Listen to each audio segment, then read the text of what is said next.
La Biblia habla de 3 hombres que no conocieron la muerte. Ellos son arrebatados por el Señor hacia su presencia. Cada uno tiene una historia especial que desemboca en sus destinos divinos. El primer hombre en ser arrebatado por el Señor es Enoc. La primera aparición de Enoc se encuentra en Génesis, capítulo 5, versículo 21, donde se cuenta que vivió 65 años y su hijo fue Matusalén, quien según la Biblia fue el hombre más anciano registrado en las Escrituras. Entendiendo la genealogía, se descubre que Enoc era el bisabuelo de Noé. En el libro de Judas también se menciona a Enoc, profetizando en el 7º desde Adán, advirtiendo sobre el juicio venidero del Señor. Enoc fue un hombre que siempre siguió los pasos de Dios en medio de la decadencia moral en los días de Noé, y habló del juicio venidero en una época en que la mayoría solo tenía registros de nacimiento y descendencia. Su testimonio destaca por su descripción, indicando su camino puro y obediente a Dios y sirviendo como modelo para buscar una comunión íntima y compañerismo con el Señor. Después de engendrar a Matusalén, vivió 300 años más y tuvo más hijos e hijas. En total, vivió 365 años, siguiendo los pasos de Dios, y desapareció porque el Señor se lo llevó. Este evento se puede considerar como el primer rapto documentado, donde la intensa comunión con Dios resultó en que el Señor lo llevara consigo. En el libro de Hebreos, capítulo 11, versículos del 5 al 6, mencionan a Enoc como alguien que fue elegido para no experimentar la muerte, agrandando a Dios. Destaca la importancia de la fe para agradar a Dios y cómo Enoc tuvo testimonio de haberlo complacido. En la segunda de Crónicas, capítulo 16, versículo 9, se destaca que los ojos de Jehová contemplan toda la tierra para mostrar su poder a favor de aquellos con corazón perfecto.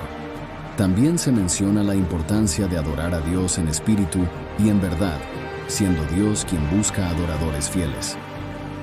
La historia de Enoc se utiliza como un ejemplo del rapto en el Nuevo Testamento, haciendo énfasis en la verdad de las Escrituras sobre una redención final para aquellos que han puesto su fe en Dios.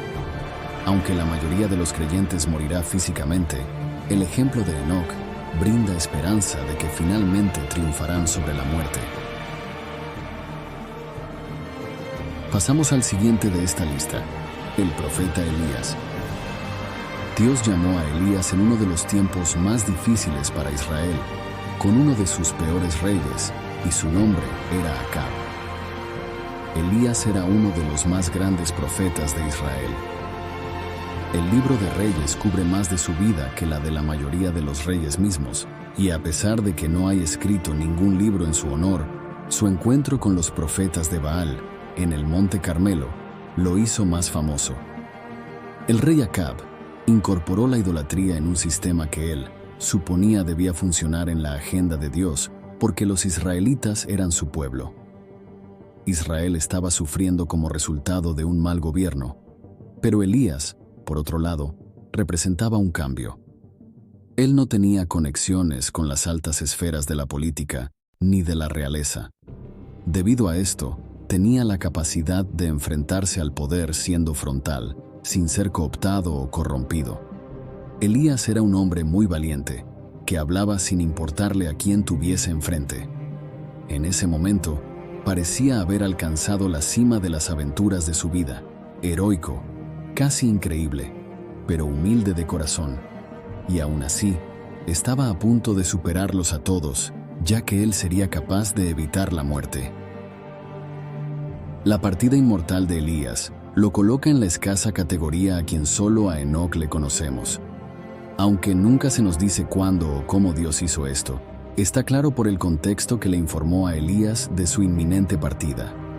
Dios se lo reveló a los hijos de los profetas, así como a Eliseo, el viejo profeta, amigo cercano y también su sucesor.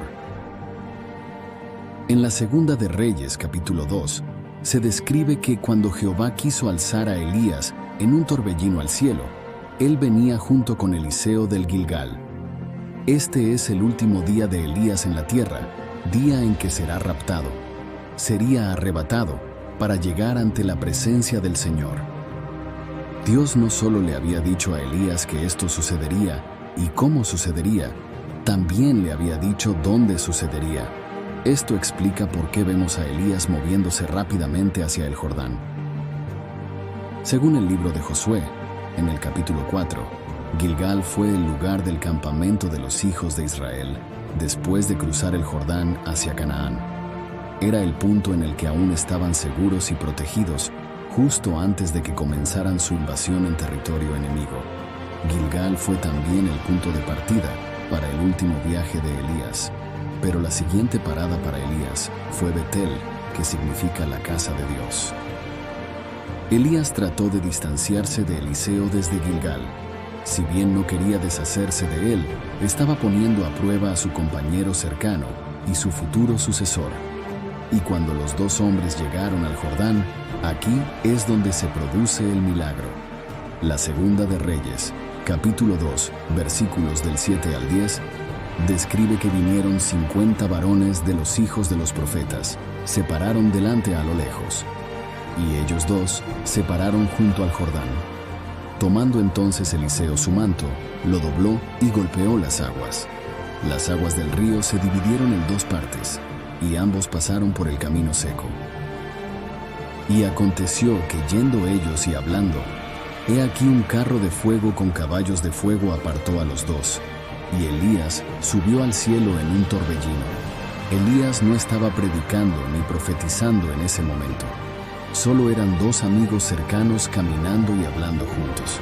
En ese momento Elías fue llevado a la presencia del Señor, siendo el segundo humano en abandonar este mundo sin conocer la muerte.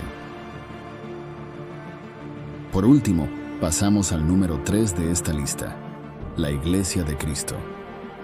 En los últimos tiempos, estamos entrando en la profecía registrada, una que aún no se ha cumplido. No sabemos el tiempo exacto en que Jesús regresará, pero así está escrito, aunque muchos, si no todos nosotros, lo experimentaremos. Los cristianos en los últimos tiempos experimentarán un arrebatamiento, como se describe en Primera de Tesalonicenses, capítulo 4, versículos 13 al 18. Nunca queremos, hermanos, que ignoren acerca de los que duermen, para que no se entristezcan como los otros, que no tienen esperanza. Porque si creemos que Jesús murió y resucitó, así también traerá Dios con Jesús a los que durmieron en él. Por eso les decimos esto, en palabra del Señor. Nosotros, los que vivimos, que habremos quedado hasta la venida del Señor, no precederemos a los que durmieron. Porque el Señor mismo, con voz de mando, con voz de arcángel y con trompeta de Dios, descenderá del cielo, y los muertos en Cristo resucitarán primero. Luego nosotros los que vivimos, los que hayamos quedado, seremos arrebatados juntamente con ellos en las nubes, para recibir al Señor en el aire, y así estaremos siempre con el Señor. Por tanto, alentaos los unos a los otros con estas palabras. En el momento en que Cristo regrese, tanto los cristianos que han muerto previamente como los que aún viven participarán juntos en este evento. Sabiendo esto, es un hecho que durante ese tiempo, como Enoc, los cristianos serán arrebatados en el aire. Por lo tanto, una de las razones del testimonio de Enoc es que él representa toda una generación de creyentes que no conocerán la muerte. Si te gustó este video, dale like y compártelo con tus amigos y conocidos. No olvides suscribirte para ver más contenido. Nos vemos en el próximo video.